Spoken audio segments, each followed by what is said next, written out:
राम जन्मभूमि trust के द्वारा मुझे निमंत्रण मिला, ऐसे चीफ इमाम होने के नाते मुझे जाना के लिए।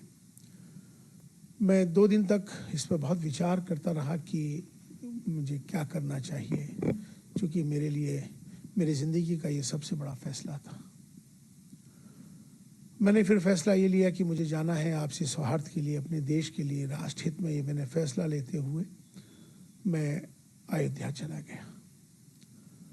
वहाँ जाके तमाम अयोध्या वासियों ने मेरा स्वागत किया, साधु संतों ने मोहब्बत का इजहार किया, इस्तकबाल किया।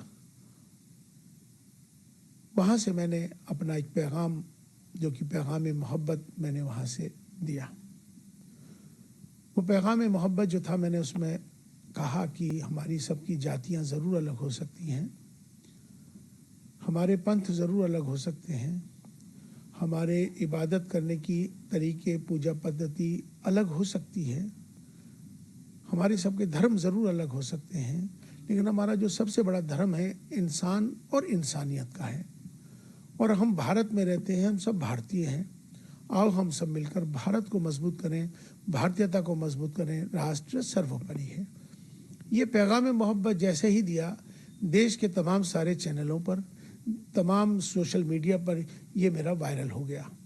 वायरल होने के बाद उनको सबको ये मालूम हो गया कि इमाम साहब, चीफ इमाम साहब वहाँ पहुँच गए और उन्होंने ये फतवा जारी कल किया है। वैसे तो मुझे 22 जनवरी की शाम से ही तमाम मेरे नंबर्स पर अलग अलग जगहों से मुझे धमकियाँ आने लगी, मेरे ख़िलाफ़ नफ़रत अंगेज़ माहौल बनाने लगे, मेरे ख़िलाफ़ उन्होंने जो अब शब्द जो कहने के होते हैं वो कहे, तमाम मुझे अलग अलग जगहों को, मुझे, मेरे परिवार को तमाम बहुत सारा बुरा भला कहा जाने लगा।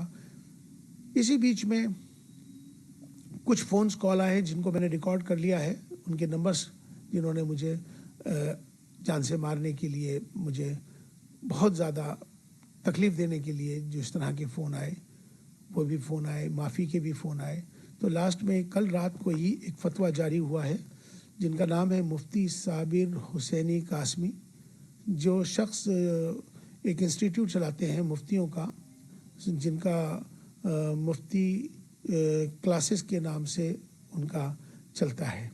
मैं उनको जानता नहीं हूँ, मेरी उनसे कोई जानकारी नहीं है, लेकिन ये सोशल मीडिया के माध्यम से, वो तमाम देश भर के इमामों के माध्यम से मेरे पास अलग अलग जगहों से फतवा आना शुरू हो गया था।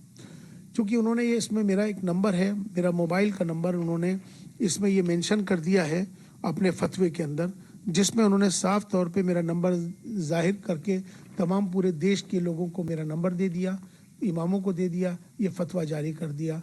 उनसे इन्होंने कहा है कि ये माफ़ी मांग लें, मेरा बायकाट कर रहे हैं, और मुझसे उन्होंने कहा है कि आप जो है इस्तीफ़ा दें, वरना आप अपना अंजाम सोच लें। इसमें उन्होंने 4 बिंदु इसमें बुनियादी हैं, 4 बिंदु इसमें बुनियादी हैं। एक बिंदु उनका ये है कि आप प्राण प्रतिष्ठा में क्यों गए, आप चीफ इमाम हैं, आपको जाने का अधिकार ही नहीं है, आप इसलिए आप पर कुफ्र का फतवा जारी होता है। दूसरा बिंदु उन्होंने ये दिया है कि आपने इंसानियत को धर्म से ऊपर कर दिया है, ये आपका गुनाह है, इसलिए आप पर फतवा जारी होता है। तीसरा गुनाह यह है कि आपने धर्म से ऊपर उठकर आपने कहा है कि राष्ट्र सर्वोपरि है, देश को आपने ऊपर बना दिया है, इसलिए आप भी इस फतवे के लिहाज से आप खारिज हो गए। लिहाजा अब आप पर कुफ्र का फतवा जारी कर दिया गया है और तमाम अलग अलग जो उसकी सज़ाएं हैं इसमें मुकर्रर कर दी गई। लेकिन मैं उनसे ये बात कहना चाहता हूँ, पहली बात तो ये इस्लामिक देश नहीं है, ये भारत है, ये सनातन भारत है। इस भारत में हमेशा से सर्वधर्म समभाव की बात है, यहाँ एकता अखंडता की बात है, अनेकता में एकता की बात है। अगर उनको मेरे इस पैगाम मोहब्बत से तकलीफ़ है, मेरा विरोध कर रहे हैं, तो उनको, मुझे लगता है कि अगर मैं राष्ट्र के साथ, देश के साथ अगर प्रेम कर रहा हूँ, मेरा ये दोष है कि मैं अपने देश से प्रेम करता हूँ, मेरा इसलिए विरोध कर रहे हैं, तो मुझे लगता है कि शायद उनको पाकिस्तान चला जाना चाहिए। अब वो लोग जो मुझसे मोहब्बत करते हैं, जो देश से मोहब्बत करते हैं, वो मेरा समर्थन करेंगे। जो मेरे से नफ़रत कर रहे हैं मेरे जाने पर, मुझे लगता है कि शायद उनको भी पाकिस्तान जाना चाहिए। यहाँ पर मोहब्बत का पैगाम हमने दिया है, हमने कोई गुनाह नहीं किया है।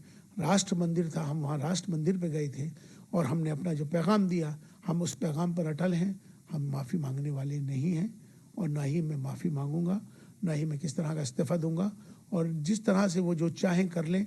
अभी उन्होंने एक स्टेटमेंट जारी किया है, उन्होंने कहा है कि हम माफ़ करने वाले नहीं हैं। तो मैं भी बता दूं कि मैं आपसे माफ़ी मांगने वाला ही नहीं हूं, क्योंकि मैंने कोई काम ऐसा नहीं किया जिससे कि कोई किसी को तकलीफ पहुंचे। मेरा का मकसद है, अपना देश है, देश हमें देता है सब कुछ, हम भी तो कुछ देना सीखें। ये भाव सबके अंदर आना चाहिए। राष्ट्र सर्वोपरि।